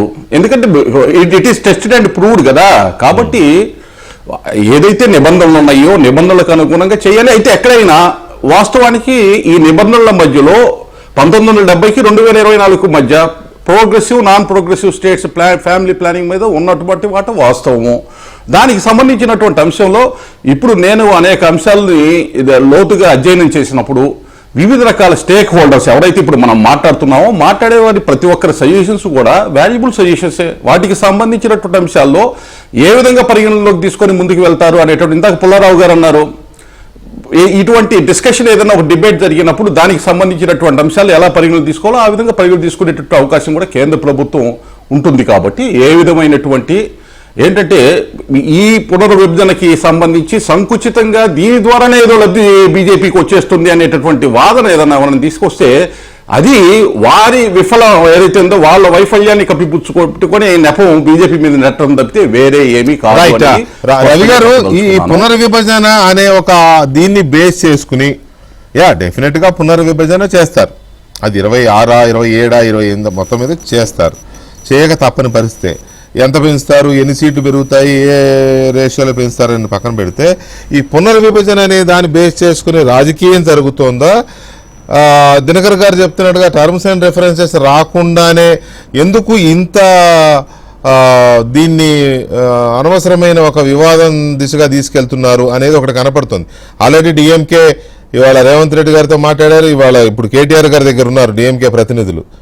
ఈ ఇష్యూ మీదనే కలిసి పనిచేయాలి, మాట్లాడాలని ఆల్రెడీ వచ్చారు. బీఆర్ఎస్ కూడా దీని మీద ఈ ప్రోరేటా అనే దానికి వ్యతిరేకంగా ఉంది బీఆర్ఎస్ కూడా. సో ఏం జరిగే అవకాశం ఉంది రవి గారు? దినకర్ గారు వారి పార్టీ అభిప్రాయం లేకపోతే వారి పార్టీని వారు సమర్థించుకుని చెప్తారు, దాని గురించి విషయం కాదండి. ఇక్కడ టర్మ్స్ ఆఫ్ రిఫరెన్స్ ముందు 26కి నేను స్పష్టంగా చెప్తున్నాను, 26తో ఫ్రీజింగ్ అయిపోయింది. ఇప్పుడు 8:30కి ఏబిఎన్ వెంకటకృష్ణ గారు ప్రోగ్రామ్ అయిపోయింది. 8:30 తర్వాత ఏంటి అనేది టర్మ్స్ ఆఫ్ రిఫరెన్స్. అట్లాగే 26కి ఫ్రీజింగ్ అయిపోయింది. డీలిమిటేషన్ పునర్విభజన జరిగేది జనాభా ప్రకారం, రెండోది దాని ప్రకారం సీట్లు కేటాయింపు. ఇక్కడ సీట్లు కేటాయింపు అన్ని రాష్ట్రాలకి సమానంగా ఉండదండి. ఏది జనాభాని ఈశాన్య రాష్ట్రాలు, కేంద్ర పాలిత ప్రాంతాలు వీటిలో మినహాయింపు ఉంటాయి. మిగిలిన 25 రాష్ట్రాలకు మాత్రం 22 రాష్ట్రాలకు మాత్రమే వీటిని సీట్ల కేటాయింపు జరుగుతుంది. వాటికి ఏంటంటే పార్లమెంట్ ఒక నిర్ధారణ చేసి ఒక సీటు ఉన్న దగ్గర 2 అట్లా చేసుకుంటూ వెళ్తారు. ఇప్పటి వరకు జరిగింది అదే. అండమాన్ నికోబారు లేకపోతే లక్షద్వీపుల్లో 3 లక్షలు 4 లక్షల జనాభా ఉంటుంది. అలాగా వాటిని మినహాయించి 22 స్టేట్లోనే వచ్చింది. ఈ 22 రాష్ట్రాల్లో కూడా ఎక్కడ ప్రాబ్లం వస్తుంది? మోడీ గారు చెప్పారు జనాభా కాదు మనం అన్నీ చూడాలని. అమిత్ షా గారు నిన్న స్పష్టంగా ఇవాళ 2 సార్లు చెప్పారండి, పునర్విభజన జరుగుతుంది. కిషన్ రెడ్డి గారు కేటగిరికల్గా చెప్పారు, మహిళా బిల్లు 39తో కూడా అమలవుతుంది. ఈ పునర్విభజనలో దక్షిణాదికి నష్టం లేదు, ఉత్తర అలాగని చెప్పి ప్రోరేటా అని చెప్పారు. అంతవరకు క్లారిటీ ఇచ్చేసారు అధికారికంగా. అదే ఆఫ్ ద రికార్డ్ మాట్లాడింది కాదు ఆయన, అది స్టాండ్.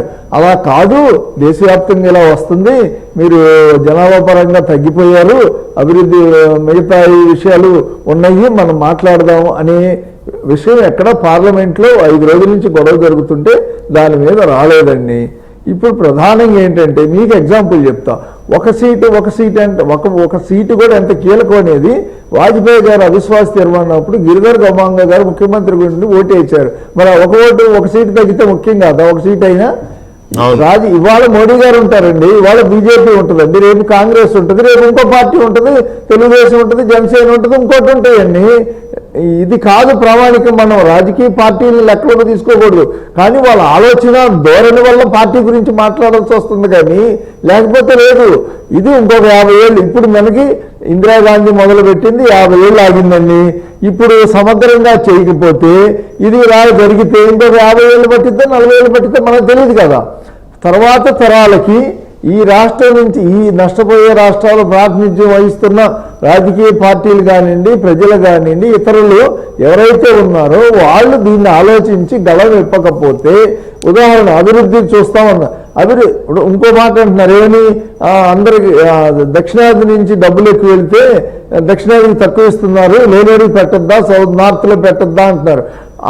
అవసరమైన తిండి రోటీ కపడా మకాన్ వదిలేశారు ఉత్తరప్రదేశ్, బీహార్లో. ఇప్పటికీ అహ్మదాబాద్ నుంచి బాంబేకి బుల్లెట్ రైలు 1,10,000 కోట్లు. ఎవడబ్బ సొమ్ము?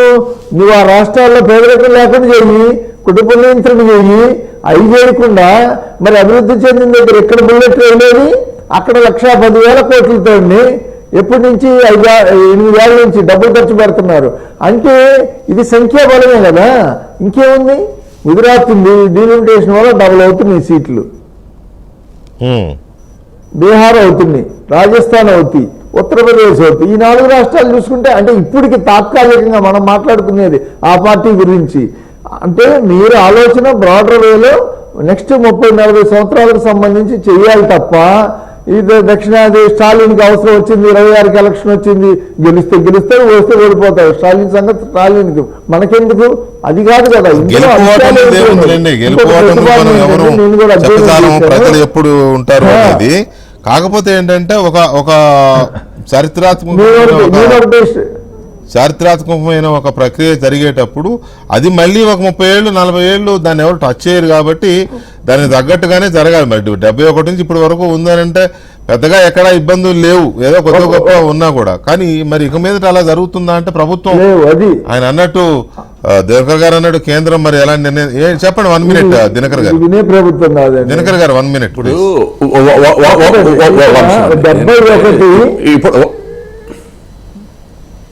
ఎవరన్నా ఒక్కరు, టైం అవుతోంది, ప్లీజ్ దినకర్ గారు చెప్పండి. 71 జనాభా నిష్పత్తి ప్రకారం, అంటే జనాభా 71 నిష్పత్తి ప్రకారం పార్లమెంటు సంఖ్యలు నిర్ధారిస్తే ఎవరికి ఎటువంటి ఇబ్బంది ఉండదండి. అలా కాకుండా ప్రోరేటా పెట్టినా, జనాభా ప్రకారం పెట్టినా దక్షిణాది రాష్ట్రాలు 23 నుంచి 19కి ఇంకా 18.5కి తగ్గిపోతాయి.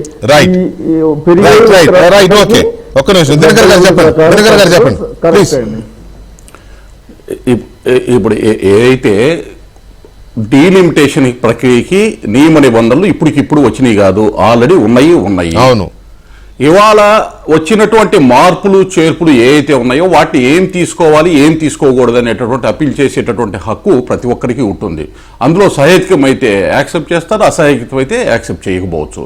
అయితే రాజకీయపరమైన వ్యాఖ్యలు మాట్లాడటం, ఇవాళ ఢిల్లీ నుంచి ముంబైకి, ముంబై నుంచి సూరత్ నుంచి చెన్నైకి వేసే రోడ్లు అన్ని ప్రాంతాలు కవర్ అవుతున్నాయి కదా. ఆంధ్రప్రదేశ్లో కూడా 325 కిలోమీటర్లు సూరత్ నుంచి చెన్నైకి వస్తే ఎవరబ్బ సొమ్మని మాట్లాడితే ఎట్లాగండి? అదే బుల్లెట్ ట్రైన్కి సంబంధించి దేశవ్యాప్తంగా ఒక హబ్గా వేసేటటువంటి ప్రణాళిక కూడా కేంద్ర ప్రభుత్వం తీసుకుంది. ఎక్కడో ఒక చోట స్టార్ట్ అవుతుంది కదా, ఎక్కడో చోట స్టార్ట్ చేయాలి కదా. కాబట్టి మనం ఒక విస్తృతమైనటువంటి చర్చ ఒక సబ్జెక్ట్లో మాట్లాడేటప్పుడు ఇటువంటి వ్యాఖ్యలు, ఆ డిబేట్ ఏమైనా మాట్లాడదాం, ఆ డిబేట్ మాట్లాడేటప్పుడు మాట్లాడదు. ఈ సబ్జెక్ట్ లో అటువంటి అంశాలు ఉదాహరణ అమరావతికి సంబంధించి కానీ పోలవరం చేయటం కానీ మరి ఇంకొకళ్ళు ఇంకో రకంగా మాట్లాడతారా? అది కరెక్ట్ కాదు. దినకర్ గారు ఏదైతే ఒక సహేతుకమైనటువంటి దానితో